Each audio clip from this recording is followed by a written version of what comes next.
I thought Suburbicon was great. Thank you. I liked it. I know I got people were like, but I don't know. I really enjoyed it. Most people didn't like it, but you most did. people were like, You're like, most people were like, well. I saw a lot of people. I was like, but no. Okay. I'm black and I liked it. Okay. Good. I'm glad somebody liked it. Yeah, somebody liked it. Exactly. What was it like playing these characters? You get to do some really dark stuff, and so do you. But you do it again. You do it with a smile. Well, thank you. I try to be delightful. Whatever I do.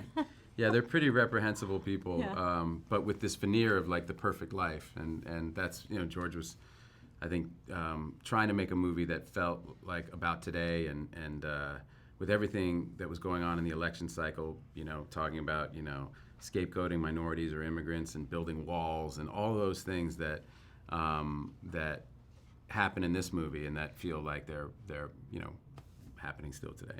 Yeah, and it's so sad that it feels that way, like it's still happening. Like this stuff happened not too long ago too.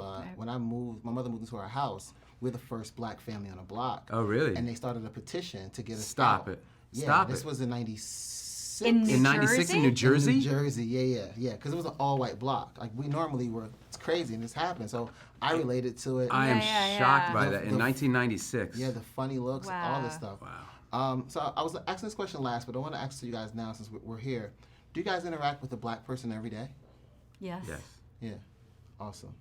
Yes. I mean, more than one. More than one? Yeah. Okay. You have like two of them. That's what's up. Look at that.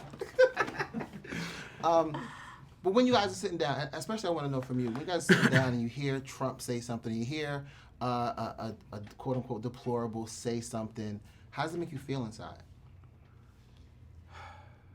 This is a tough time. I think it's a tough time for all of us. I mean, I keep thinking, how do we move past him or around him? How do we find a way to solve these problems ourselves? Because we're clearly not going to get it from him or from his administration.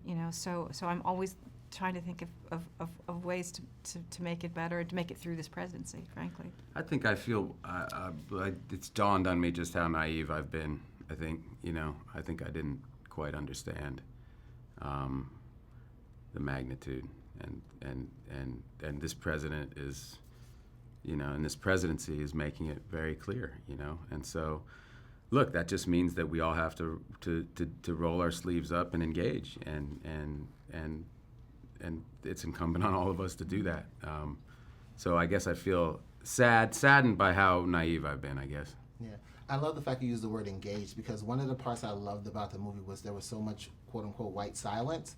Like when Mrs. Meyer comes into the grocery store and they're looking like, you're charging her $20 for bread. You know it's wrong, of course, but you don't act and you don't do anything. The people behind her in line, the people, yes, exactly. And my character too, it's like she just is not brave enough to do anything, say anything, and it's just kind of going to let it slide, One thing George talked about before we made it was, he said, we're never going into the Myers house because, he goes, that's the point, is that they're only seen from a distance, that they're only, because nobody, the pinnacle of white privilege is a guy riding around on a bicycle covered in blood, killing people, and nobody's looking at him, they're looking at like this family, and that they never bother to even get to know, and that says, I think, a lot. Yeah. And even that was their fault. Yes, of course. No, something's wrong in the neighborhood. It must be these people. Yeah. And that's why I love this film. And a lot of other people was like, well, why didn't we go into the Myers house? No, it's not. No, that's the point. Right. You can't go in the Myers house. And as George said, look, if we go into the Myers house, there's another director who should direct that movie. God, Xilla! Yeah. Xilla, bitch!